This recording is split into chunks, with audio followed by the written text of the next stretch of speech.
Hello everyone, Assalamu alaikum. I am Maria Yasmin and today I have a great opportunity to tell you something about trigonometry. And trigonometry is one of the most important and yet scoring topic of mathematics.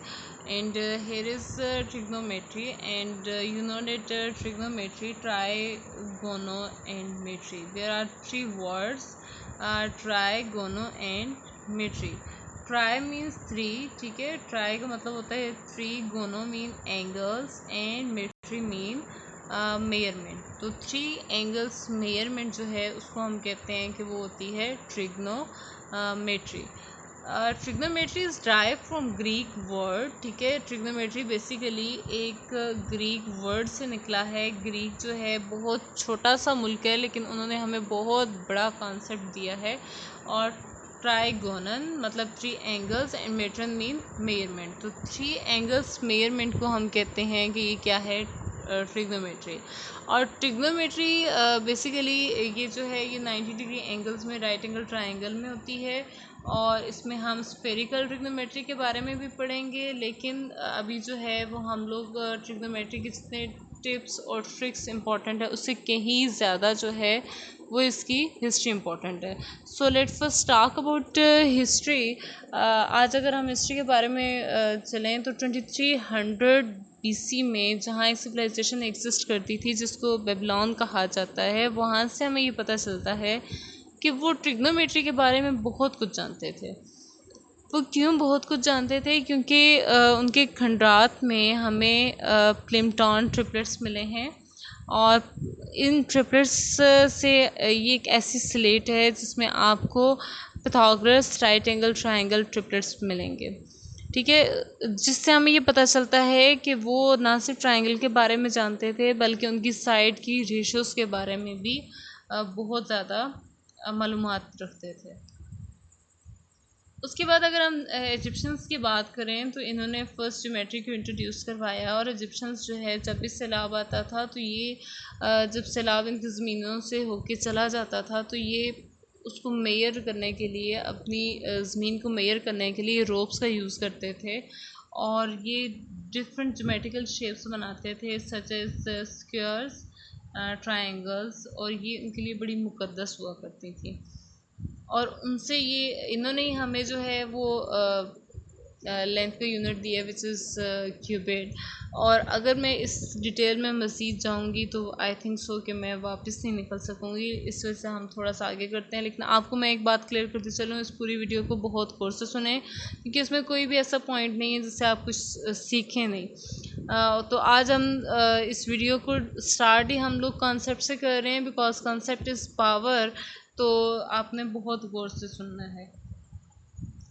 अगर हम लोग pyramids को देखें तो हमें एहसास होता है कि वो किस कदर जो है वो एंगल्स और ट्रायंगल्स और ज्योमेट्री उस इन तमाम जो है मैथ्स का, वो ट्रिग्नोमेट्री का नॉलेज रखते थे।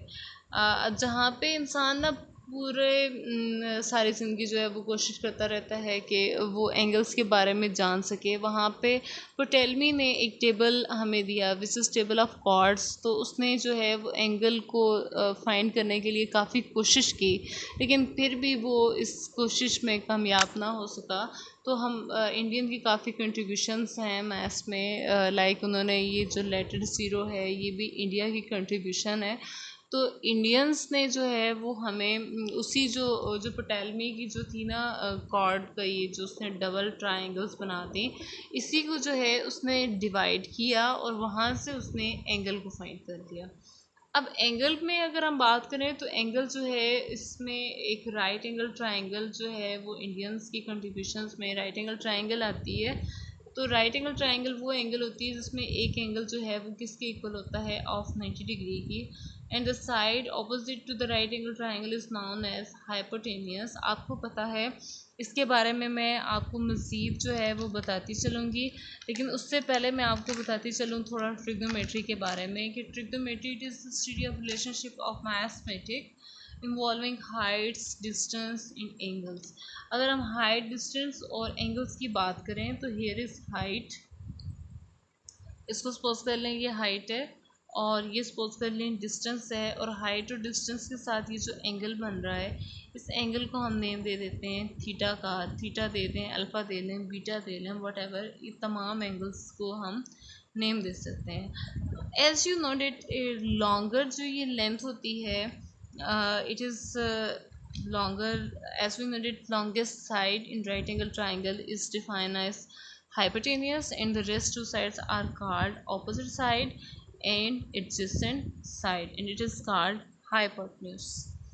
तो ये आपने याद रखना है कि जो लॉन्गर साइड है इसको हाइपोटेन्यूज कहते हैं, और जो बाकी की साइड्स हैं उसको हम ऑपोजिट साइड और एडजेसेंट साइड कहते हैं विद रिस्पेक्ट टू एंगल।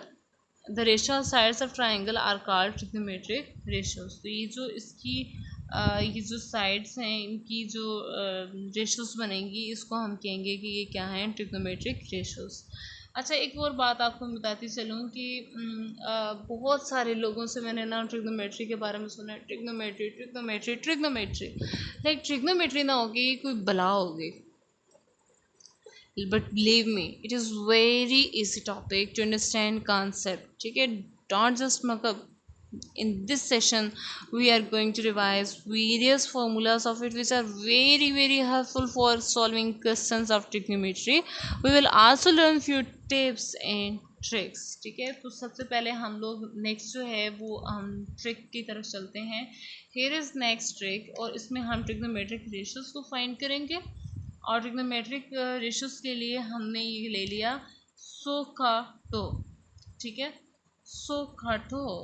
ठीक है, इसमें S जो है वो साइन को रिप्रेजेंट कर रहे हैं, C जो है वो कॉस को रिप्रेजेंट कर रहे हैं, T is stand for tan, and O for opposite side, H for hypotenuse, A for adjacent side, H for hypotenuse, O for opposite and A for adjacent। तो यहाँ से हम लोग ये जो इन्वर्स ट्रिग्नोमेट्रिक फंक्शंस हैं वो भी हम फाइंड कर सकते हैं। साइन का इन्वर्स क्या है, कोसेकेंड, वो हो जाएगा हाइपोटेन्यूज बाय ऑपोजिट साइड, और इस तरह ये हाइपोटेन्यूज पे एडजेसेंट है तो इसका रेसिप्रोकल इन्वर्स क्या आएगा, secant, and secant is hypotenuse by adjacent side. Similarly tan का जो है वो इन्वर्स होता है cot, and cot is it is opposite by adjacent, तो वो इसका ऑपोजिट होगा एडजेसेंट बाय ऑपोजिट साइड। तो यहाँ से हम लोग ये 6 जो है वो ट्रिग्नोमेट्रिक रेशियोज फाइंड कर लेंगे। तो इन 6 ट्रिग्नोमेट्रिक रेशियोज को आपने बहुत अच्छे से याद भी रखना है और आपके माइंड में होनी चाहिए। उसके बाद अगर हम बात करें टेबल की, we are going to see a small trick to remember table for standard values of angles, and here are angles आपको नज़र आ रहे हैं 0, 30, 45, 60 and 90. Here are three angles. We often use them in solving trigonometric functions. इसके लिए ये values जो है ये कहाँ से आनी है और कैसे आपने याद रखनी है, इसके लिए मैं आपको बताती चलूँ कि हमने 4 वैल्यूज़ पोज कर ली, sorry 5 values, 0, 1, 2, 3, 4, and divide all of them by 4। ठीक है, ईच वैल्यू डिवाइडेड बाय 4, इन तमाम वैल्यूज़ को आप 4 पे डिवाइड कर लें और उसके बाद इसका आप स्क्वायर रूट ले लें। जब आप स्क्वायर रूट लेंगे तो यहाँ से कुछ कैंसिल हो जाएगा, जैसे 0 बाई समथिंग 0 हो जाएगा, और यहाँ पे √1 1, √4 2 आ जाएगा। यहाँ से ये कैंसिल होके 1 बाई √2, यहाँ पे √3/2, और यहाँ पे आपका आ जाएगा 1। These values are for sine function, ये साइन की तमाम वैल्यूज़ हैं, और जब हमने साइन की वैल्यूज़ निकाल ली हैं तो आपको मैं बताती चलूँ कि ये साइन की वैल्यूज़ हमने इस तरह से टेबल में लिख ली हैं, ये आपको नज़र आ रही हैं कि इस तरह से हमने साइन की वैल्यूज़ निकाली। साइन की वैल्यूज़ के लिए मैं आपको अगेन बता रही हूँ कि हमने 0, 1, 2, 3, 4, हमने 4 तक जो है वो काउंटिंग ले ली, हमने हर नंबर को 4 पे डिवाइड कर दिया, और डिवीजन के बाद हमने स्क्वायर रूट ले लिया। ये 3 स्टेप्स आपने याद रखने हैं। तो यहाँ से हमारे पास साइन की वैल्यूज़ आ गई 0, 30, 45, 60 और 90 डिग्री एंगल्स की हमारे पास वैल्यूज़ आ गई। अब इसी को अगर मैं इन्वर्स फॉर्म में लिखूँ तो इस 1 को मैं यहाँ पे पहले ले आऊँ 1, उसके बाद √3/2, उसके बाद 1/√2 और नेक्स्ट जो है वो आपके पास आ जाएगा 1/2 एंड देन क्या आ जाएगा 0। तो जब इसी को आप रिवर्स करेंगे तो ये आपके पास तमाम वैल्यूज़ किसकी आ जाएंगी, कॉस की। तो ये सारी वैल्यूज़ कॉस की आ गई हैं, ये लिखी हुई हैं। तो इसी तरह से हम लोग tan को फाइंड कर सकते हैं। एज यू नो tan को फाइंड करना बहुत ज़्यादा आसान है, क्योंकि इन दोनों वैल्यूज़ को डिवाइड कर दें तो ये tan का आंसर आ जाएगा। tan का फॉर्मूला होता है sin बाय cos। तो sin by cos 0 by something 0, यहाँ से ये 2 और ये 2 कैंसिल, तो ये आ जाएगा 1/√3। यहाँ से √2 कैंसिल, तो आंसर आ जाएगा 1। इस तरह 2 और 2 कैंसिल, तो यहाँ पे रह जाएगा √3/1 एंड 1/0 समथिंग डिवाइड बाय 0। हमेशा आंसर क्या होता है, इन्फिनिटी।